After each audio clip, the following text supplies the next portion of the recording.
Okay. Good afternoon. We will be waiting when we start our broadcasting on Facebook. We'll see the sign. We will ask all the participants to turn off your cameras. Thank you. For now we are on live on Facebook. Good afternoon, everybody. Welcome. This is our great honor and a pleasure to have an interview with the head of school at the Kazakhstan International School. Welcome, Obi, and it's great to see and meet you this afternoon. Thank you very much. It's a real pleasure to be here. Likewise. Let's just go straight into the interview and jump into the questions. Last year, we had an excellent opportunity to learn about you, about KAS and the IB. We talked a fair amount of time about that. What is new since then? And what can you update us on that happened this year already within the IB or KAS? Well, we're very proud that we've, sort of come out of the pandemic. It was actually only a year ago that there was still COVID restrictions that were shutting down classes. And so we've now sort of been able to open up fully. We have a full gambit of after-school activities. We had our school play last week. So there's a lot of really great opportunities for kids. For the school, something that's really important is we now, in addition to being an IB school, we are also accredited as a Middle States Association of Colleges and Schools. What that does for KIS is two things.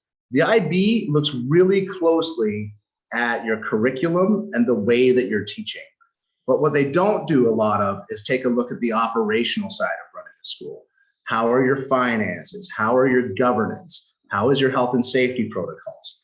And so MSA has sort of balanced that out for us. We've always had a very strong curriculum, but we now have somebody who's come in and vetted our operational procedures, making sure that we're a safe school for our students, that we have an inclusive environment, making sure that policies like, anti-bullying policies and those kinds of things. That's all stuff the IB doesn't take a close look at, MSA does. And the other benefit to this, of course, is that once you have MSA certification, when a student graduates, you can put the stamp of the MSA on your high school diploma. And what that does is that authenticates that your high school diploma is equivalent to any program within the United States. So effectively what this means is that when kids graduate from KIS, they can graduate with at least one, but up to 3 qualifications.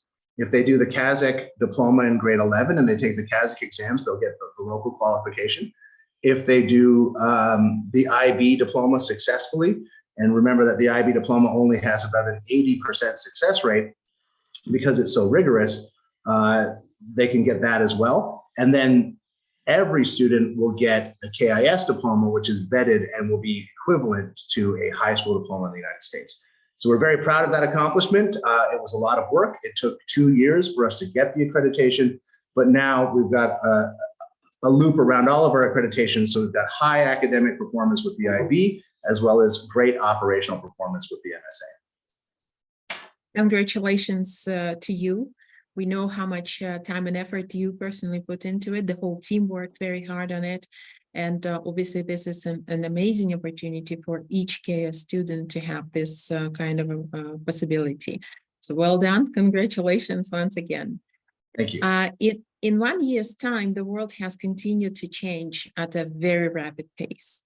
This has created new opportunities with technologies and possibilities to remote learning and working, and it has created more stress and more anxiety from all of us, the students, the parents, teachers, and the staff. How have you seen this specifically impact KIS, and how has KIS responded to these challenges to help meet the needs of the school community? I think the biggest challenge and change that we've seen happening around January of this year, when we saw the recent iteration of ChatGPT, which is the artificial intelligence platform. So for those of you who don't know, Think about Chat GPT as Google that can think for you. It's artificial intelligence. So there was an argument out there in education that years ago, Google killed knowledge. You don't need to know as many things because your computer will be able to tell you the things you need to know. There's the challenge is people are afraid that Chat GPT might kill thinking because it can do a lot of thinking for you. And so this has been a real challenge within the community. So we are a member of CISA, which is the Central and Eastern European Schools Association. And they've been doing a lot of professional development around ChatGPT because it has massive implications for instruction. When a kid writes an essay, how do we know that the child has written that essay? And let me give you an example. When I was learning how to use ChatGPT, I used to be a history teacher. And so I said, okay, tell me about the Spanish Revolution and give me 5 seminal sources on the Spanish Revolution. And it just laid out 5 sources that I would have taught in my IB diploma history course a number of years ago. Then I said, okay, I asked a different question. I said, write me an essay using these 5 sources. And then it did that. And then I said, okay, so could you write me this essay from the perspective of a 15-year-old girl, right? And then it changed the language again away from sort of academics. So this whole thing took less than 3 minutes, and I had I had my sources and I had 2 different essays. So this is really kind of a disruptor in terms of education. Now, there's a lot of educators who are out there trying to figure out how we can leverage this new technology in positive and healthy ways. And I think that we would all argue now that Google has benefited us, but we just don't know what the implication of ChatGPT and artificial intelligence is going to be on the world of work. I think it's going to create a need for a lot more critical thinking. I think that in assessment within schools, we're going to need students to be able to defend their opinions without simply submitting an essay. I think they're going to have to do work on things like presentation skills. And I think that we're going to have to do a really good job of having the students defend the thinking behind the research that they do, because it's very possible that a computer can be doing some of that for them. So on a micro level, there are threats, but also we see great opportunities because this is going to be a disruptor to the world of work. Again, I think I mentioned lawyers, like if you have artificial intelligence that can scan all of the law and create an argument, that's going to be a powerful thing. And so in the future, you can imagine, I can't imagine a world without lawyers, but I imagine a world where there's going to be lawyers who use artificial intelligence and lawyers who don't. But the skill is still going to be on the individual. And that's going to be a really important thing for us to think about as we're educating people to be successful in the remainder of the 21st century. More so to learn how to ask the right questions. You got to be a history teacher to ask that kind of questions that you ask. Kind of. Maybe, yes. What do you, as the head of world-class international school, see are the most pertinent issues facing KS students? How is the IB curriculum uniquely positioned to address the relevant issues to prepare students for the intensely connected global community they will be facing as adults in the new world? Yeah, I think that not distance from the artificial intelligence issue is the fact that we're going to have to encourage students who understand how to think for themselves and how to do for themselves. I think that's the first challenge. So academically, it's a little bit different than socially, and I'll try and address both. Academically, we want students who can sort of understand how they think, what they think, why they think, be able to identify their biases. And in order to do that, it really is about the quality of their ideas and their ability to communicate their ideas. And great if ChatGPT can be a leveler in that, because something else can help them to coordinate their ideas in a way that expresses what they truly feel. But the flip side of that is if if the artificial intelligence does the thinking for them, then we're not really educating kids at all. And ultimately, that's going to be a threat to them as they age, because at some point they're going to have to perform. And at some point they're going to have to deliver. And if they can't perform and deliver, then it's, that's going to come down to them, and it's going to be really problematic. I think the other challenge outside of the academic challenge is really about wellness. The pandemic has changed the way that we've approached work. We're having this Zoom call right now that we otherwise would not have likely had, 3-4 years ago. And so it's really sort of leveraged technology in interesting ways. But we've found that, human connectivity has been the sort of tax of all of this sort of digital communication. And so we're making sure that our students have a strong social emotional program at KIS, so that they can feel connected to themselves, connected to their families, and connected to others, so they don't have to be connected to the internet in order to have a safe space for them to grow up.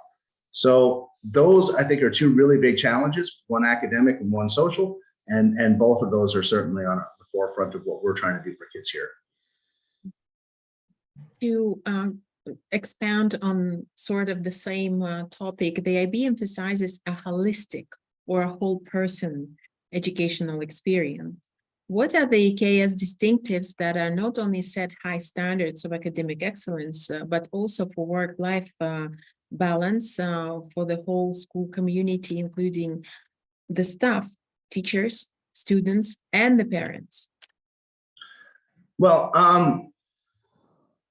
I'll start with the students. So we're very proud as an IB school that we have a program called CAS, which is Creativity, Activity, and Service. It goes really nicely along with our ethos and our motto of more than academics. The purpose of schools used to be to figure out sort of who the best workers were so they could become accountants and become, sort of like middle leaders within organizations. And schools are still very good at putting that out there. But what we want balance for kids. And balance is very difficult to achieve within the IB diploma because it's an intensely rigorous program. But through our CAS program, students have to be creative. So they have to find creative outlets, whether that's joining the school play or playing a musical instrument or, or learning some sort of artistic endeavor. Perhaps it's writing, perhaps it's poetry, but they have to find some sort of creative outlet for themselves. Activity. This is where they will sort of get out into the wilderness. Maybe they're hiking and they're biking, or they'll join a sports team or some of those things. And the one that I think is the most powerful is, of course, service, the service learning. And so our students are constantly trying to find ways to make the world a better and more peaceful place, which is part of the IB ethos. So having that high academic standards is the benchmark, but these CAS activities provide a soul and a sense of purpose that make the hard work kind of worthwhile. And that translates to all of us at KIS. I coach the varsity girls basketball team. That is a lot of extra time and it's a big commitment, but I really enjoy it because it allows me to connect with students in a different way. And it also helps, to share a passion of mine, which is to play sports and to promote a healthy living. So all of us at KIS sort of commit to these values of creativity, activity, and service. And because of that, it builds a healthier culture. And at times it provides a lot of balance, although sometimes it is a very big strain on our time. What about parents? You covered teachers, you covered students. What about parents? We've got a very active PTA. In fact, I just came from a meeting with the PTA, and the parents want what's great for their kids. And we know that when parents are more involved in their child's education, when they're invited to the school, there is a knock-on effect that really impacts the students at the learning level. So we have a number of engagements. They're not necessarily as active or creative, but we certainly do a lot of parent education. And we have 4 main events per year, although with the measles challenges, we had to cancel one of them. But we'll have 3 big parent engagements this year to make sure that our parents feel strongly a part of the community, and that will help with the overall success of the organization. You have an amazing group of teachers, and one of my favorite teachers in the school once told me she has an experience of over 30 years teaching. She said you can always see a kid who has support from his home, and you can see that kid succeeding in life even after he's 30. That you can see that kid had support from the family when he was growing up. So it's important, and it really is wonderful that you consider your school as a community of teachers, students, and parents working all together. Absolutely. Teachers and staff need inspiring resources and the latest professional development in order to provide not only a world-class, but also holistic education experience. In this regard, how does KS meet the objectives of its staff?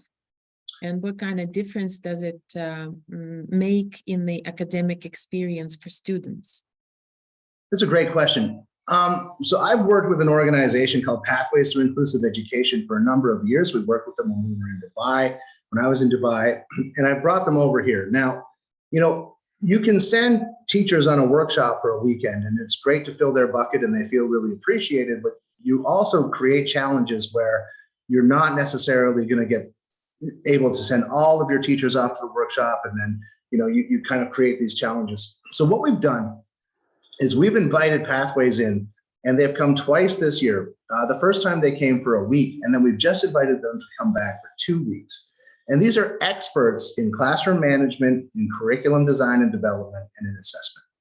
And so what we've actually been able to do is, because we were able to partner with them in a way where they would spend an extended amount of time at the school, the PD actually went into the classrooms, and we put these learning walks together where the teachers could invite these experts into the classrooms, and the experts would then give them feedback on what they saw in the classroom, strengths and all the great things that they were doing, and also areas that they might be able to improve. And likewise, there was a follow-up session so that the teacher could then implement some of these interventions right away. We had one expert for early years, one expert for elementary, and one expert from secondary. And it made a huge impact in the culture of the school, just the sort of ethos around learning and people being hungry to learn more. So out of that, there's been a bunch of learning committees about some pretty contemporary ways to teach and assess. And it's been money well spent. So I think it's going to be quite a disruptive model for professional development, because usually you pay a lot of money for someone to come in for one day. But having these people in for 2 weeks has been excellent. And so we're really proud of our partnership with Pathways to Inclusive Education. And we're delighted to say that we're going to be welcoming them back in October of next year. That's a really wonderful news. And to elaborate further on that, being a teacher has always been a tough job. But in our world today, it seems like the range of skills required to be a good teacher has increased. Some of the challenges that teachers are facing right now. How intentional is KS in looking after the well-being of teachers and TAs? And how is that makes a meaningful difference on overall school community and development of each KS student? Well, first of all, thank you for acknowledging that teaching is such a difficult profession.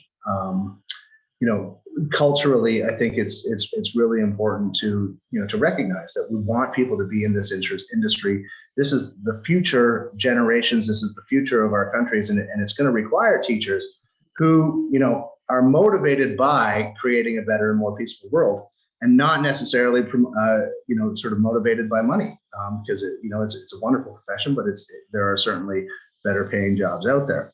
So looking after teacher well-being is critical, because people, if they don't feel valued, are not going to stay in this profession as it becomes increasingly thankless. Parents want more for their kids. They want better for their kids. And unfortunately, we've seen a trend recently where, it used to sort of be that the teacher and the parent would work together and support the child. But sometimes you see that, the teacher is becoming the sort of the focal point of the challenges from the perspective of the parent, which is sort of a phenomenon I've noticed in the last 15 years. Now, we hold ourselves accountable and we want to do that. What we've done at KIS is we've built a culture and climate committee in the school. And we want to make sure that our culture is great and our climate is great for our teachers. And so oftentimes, you know, in my role as the head of school or administrator, I have open hours. I try to be as available as possible. But just by the very nature of the profession, there are some people who are going to come speak to you and some people who aren't. So by creating a culture and climate committee, we've created a safe group of people, a safe environment where concerns can be brought forward by a neutral party of colleagues. And it seems to be working really well. We've also focused a lot on just general staff well-being. We're collecting some data on the hours that teachers are working, how much time are they spending communicating with parents outside of normal working hours, which is, I'm sure you know, is a lot of time. And really trying to figure out how we can promote that sense of balance with our teachers without compromising our quality, you know, because we are in a service industry. We are doing the best that we can to serve students and parents and make sure that the kids sort of reach their potential. And those two things don't always, you know, balance each other out. I think there's times in the school year where it's very, very intense and rigorous for teachers. And then there's some other times where there's a little bit more free time. So the Culture and Climate Committee is our best attempt of making sure that the teachers can take care of themselves. And they have put some wellness solutions forward that they have submitted would help them to be more effective in their jobs, which is what we want, because we want the best teachers. And if they're tired and they're burned out and they're exhausted, we're not going to get the best people. And that's going to be, you know, noticed by our students. So we're paying attention to making sure that they are well taken care of. We're ready to wrap up, but before we do that, may I ask you a question that I know you have an excellent answer for, being in the education for so many years and having the experience. And I would ask that question on behalf of parents who are making a decision, choosing the school. What would be the criteria for them, as your advice would be, on how to choose the school? What kind of system to choose for their child, and how to understand whether that school will fit your child and will make educated, happy person graduating? I would first of all say, you know, if you can, make yourself available to the leadership, that's the principals and the head of school. Ultimately, it's my responsibility to manage the culture of the school. You know, I have some very strong views on education, on what I want to see from kids when they grow up.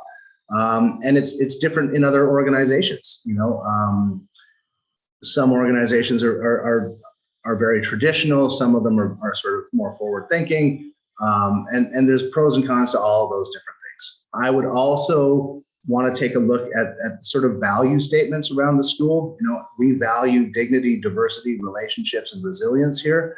You know, we really try and leverage those 4 qualities to make sure that people, you know, understand what it means to be a KIS student. And it all sort of comes down to our more than academics. Now, more than academics doesn't mean we're not academic.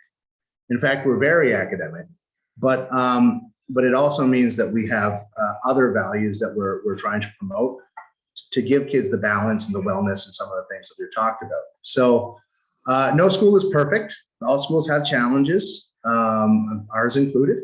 And I think you said it right when it comes down to the best fit. But what you need is an alignment with your values. And the best place to find that is through the leadership of the school. And why KIS then? Why KIS? Yeah. We're the only 3-program IB English language IB school in Kazakhstan. I took this job because I knew I could make a difference, and not just make a difference here within the school, but we're going to make a difference and have that trickled out throughout Kazakhstan. Very proud to work here. And we have, you know, a world-class IB school. We have our MSA authorization that proves that. We have our IB authorizations that prove that. We have students going off to the best universities in the world. But more than that, they're going after the universities of their choice. They're saying, these are the choices that I want to make, and they're getting into those schools. So I think it's because at KIS, you don't have to become someone else. You can become the best version of who you already are. And I think a lot of schools are trying to change who you are to conform to a certain model of education. And I see that as a mistake. Thank you, Obi. It's always great to talk to you. We learn so much from you about education.